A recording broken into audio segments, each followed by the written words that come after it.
తెలంగాణలో మరో కొత్త పార్టీ పురుడు పోసుకోబోతుందా? కవిత కొత్త పార్టీతో బీఆర్ఎస్లో చీలికలు రాబోతున్నాయా?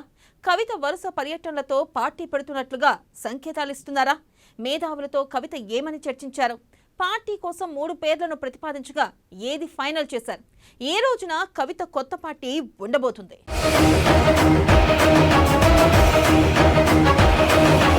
పొలిటికల్ యాక్టివిటీని స్పీడప్ చేసిన కవిత,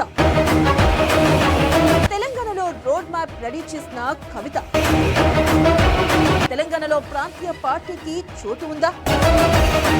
పార్టీ నిర్మాణంపై మేధావులతో చర్చలు, తెలంగాణ జాగృతి పార్టీతో కవిత రాజకీయాలు, దసరా పండుగ రోజే కవిత పార్టీ ప్రకటన.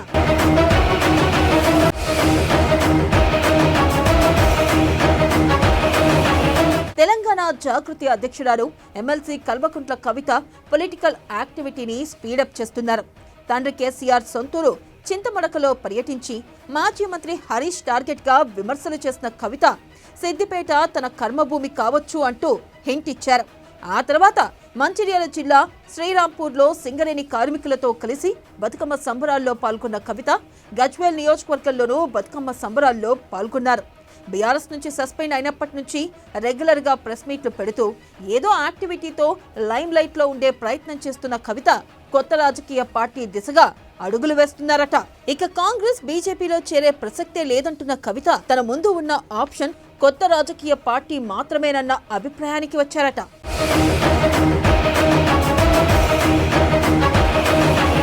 వందల మందితో పార్టీ ఏర్పాటుపై డిస్కస్ చేశారట కవిత. కుటుంబ సభ్యులు మొదలు సన్నిహితులు, మేధావులు, తెలంగాణ ఉద్యమంలో కీలకంగా పనిచేసిన వాళ్ళు, న్యాయవాదులు, పలు రంగాల ప్రముఖులు అభిప్రాయాలు తీసుకున్నారట. తెలంగాణలో మరో ప్రాంతీయ పార్టీకి స్పేస్ ఉందా? పార్టీ పెడితే ఎలా ముందుకు వెళ్ళాలి? ఇతర పార్టీల్లోంచి ఎవరెవరు వచ్చే అవకాశం ఉంది? పార్టీ నిర్మాణం ఎలా ఉండాలనే అంశాలపై చాలా మందితో చర్చించారట కవిత.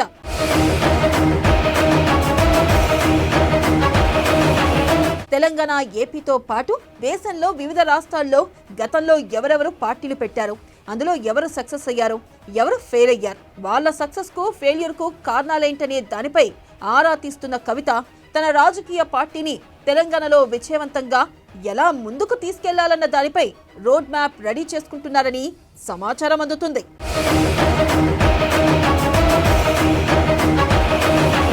ఇక పార్టీ పేరుపై కూడా పలువురు మేధావులతో కవిత చర్చలు జరిపినట్లు జాగృతి వర్గాలు చెబుతున్నాయి. తనకు ప్రత్యేక గుర్తింపు తెచ్చిన తన సొంత సంస్థ అయిన తెలంగాణ జాగృతి పేరుతో పాటు సామాజిక తెలంగాణ పార్టీ, బహుజన తెలంగాణ పార్టీ వంటి పేర్లను పరిశీలించినట్లు తెలుస్తుంది. అయితే తనకు బీఆర్ఎస్ పార్టీతో సంబంధం లేకుండా ప్రత్యేక గుర్తింపు తీసుకొచ్చిన తెలంగాణ జాగృతి వైపే కవిత మొగ్గు చూపినట్లు టాక్ వినిపిస్తుంది.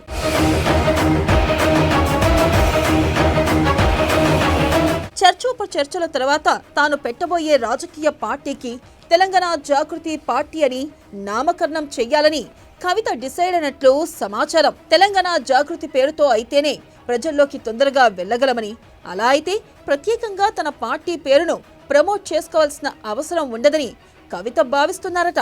ఇక తన పార్టీ ప్రకటనకు కూడా కవిత ముహూర్తం ఖరారు చేసుకున్నారని అంటున్నారు.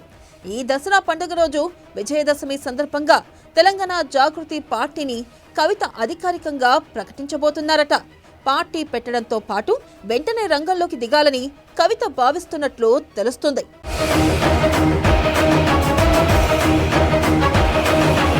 ఇక త్వరలో జరగబోయే జూబ్లీహిల్స్ ఉప ఎన్నిక బరిలోకి తొలిసారిగా అభ్యర్థిని బరిలో దింపాలని, తాను రానున్న ఎన్నికల్లో సిద్దిపేట నుండి బరిలోకి దిగాలని కవిత ఇప్పటికే ఒక నిర్ణయం తీసుకున్నారని జాగృతి వర్గాలు చెబుతున్నాయి.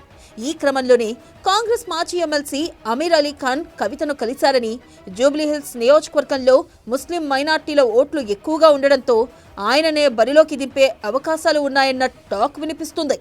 జూబ్లీహిల్స్ నుంచే తన పొలిటికల్ యాక్టివిటీని స్పీడప్ చేయాలని కవిత భావిస్తున్నట్లు తెలుస్తుంది. నిరాడంబరంగా పార్టీ ప్రకటన చేసి ఆ తర్వాత జూబ్లీహిల్స్ లో భారీ ఎన్నికల సభతో పార్టీని ప్రజల్లోకి తీసుకెళ్లాలన్న ప్లాన్ లో కవిత ఉన్నారని తెలుస్తుంది.